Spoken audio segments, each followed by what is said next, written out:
standartni remontlarimizdan ko'proq narsa xohlaydigan mijozlarimizga neoklassika uslubidagi 200 kvadratli uyimizni obzor qilib beraman. Hali oxiriga yetmagan, lekin bitta arafasida. Devorlarni ko'rib turibsizlar, atachin to'qilib, tegalar bilan neoklassika uslubida, mana ko'ryapsizlar, o'rtadan chekka tarqalyapti. Mana shunaqangi dizayn qilib berganmiz. Panoramli oynalar bilan.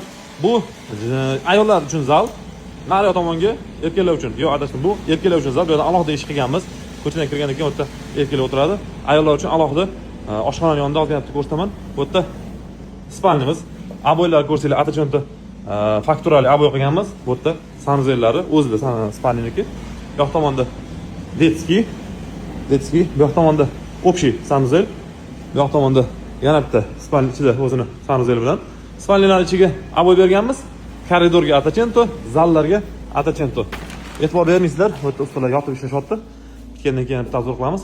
Mana ko'rishingiz mumkin. Полностью atachento bilan panoramli vid. Bu yerda ayollar uchun zalimiz, bu yoq tomonda oshxona.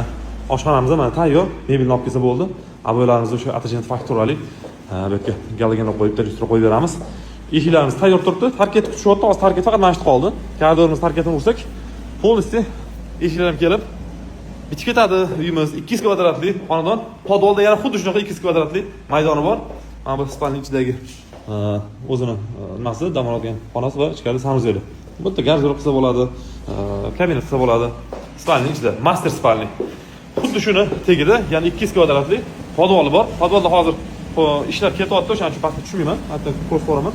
Tushganda ichkarida полностью ustalar ishlashyapti. Uyimiz Bektemirda joylashgan. Tashqaridan bitta ko'rsatib beraman, ko'rasizlar. Tashqarilar ham o'zgacha dizaynda bo'lgan. Atroflari полностью hammasini remontlarni qildiramiz. Faqat ozgina shovqin, divjoga ishlayapti. Ko'rishdan mumkin mana bu yerda tepalarga navbatda berganmiz.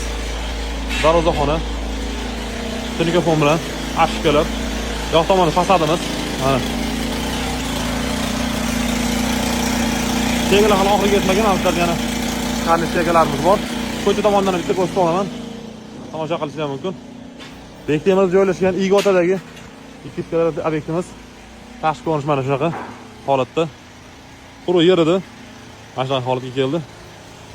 Kimga mana shunaqa xizmatlar kerak bo'lsa, faqatgina standart emas, klassika, любой uslubda remontlar bilan, dizaynlar bilan hammasini qilib beramiz. Tez fursatda ham yo'q narxlarda asosiysi bizga aloqaga chiqaverasizlar.